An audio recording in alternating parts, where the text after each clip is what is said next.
राष्ट्रवादीच्या विलीनीकरणाच्या बैठकीतली इनसाइड बातमी TV9च्या हाती। सुप्रिया सुळेंना केंद्रामध्ये मंत्रिपद आणि राज्याची सूत्र अजित पवारांना देण्याचं ठरलं होतं। कोल्हे प्रदेशाध्यक्ष, जयंत पाटील कॅबिनेट मंत्री तर रोहित पवारांना राज्यमंत्रीपद देण्याचाही निर्णय झाला होता, सूत्रांची माहिती। राष्ट्रवादीच्या विलीनीकरणाबद्दल भाजपच्या वरिष्ठ नेत्यांनी ग्रीन सिग्नल दिला होता। 14 नोव्हेंबरलाच भाजपच्या वरिष्ठ नेत्यांनी होकार दिला होता, शरद पवारांच्या मोठ्या नेत्याचा दावा। दोन्ही राष्ट्रवादी एकत्र येऊ नये हा कट शिजला आणि ठिणगी पडली। वडेट्टीवारांच्या वक्तव्याचा नेमका अर्थ काय?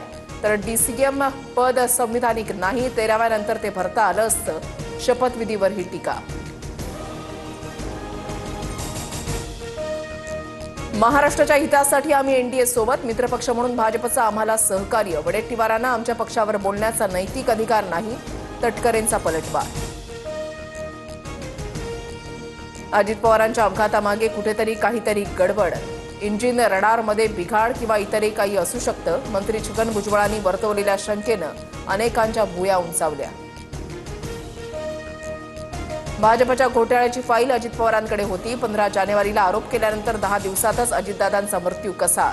संजय राऊतांकडून चौकशीची मागणी।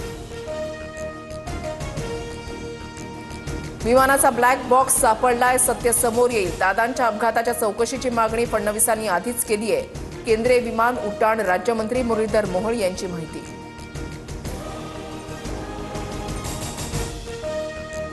उपमुख्यमंत्री सुनेत्रा पवार प्रीती संगमावर, अजितदादांचे आदर्श यशवंतराव चव्हाणांच्या समाधीस्थळी पुष्पचक्र अर्पण करत अभिवादन।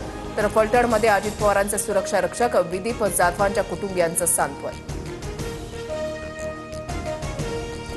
पुण्यातील मुंढवा जमीन गैरव्यवहार प्रकरणामध्ये पार्थ पवारांना दिलासा। चार्जशीटमध्ये पार्थ पवार, दिग्विजय पाटील यांचं नाव नाही, फक्त शीतल तेजवानींचंच नाव नमूद। न्याय निवडक असतो का? पार्थ पवारांना शिक्षा कोण देणार, कशी देणार, का गुंडाळून टाकणार हा व्यवहार? मुंढवा जमीन व्यवहार प्रकरणी अंजली दमानी यांचा संतप्त सवाल।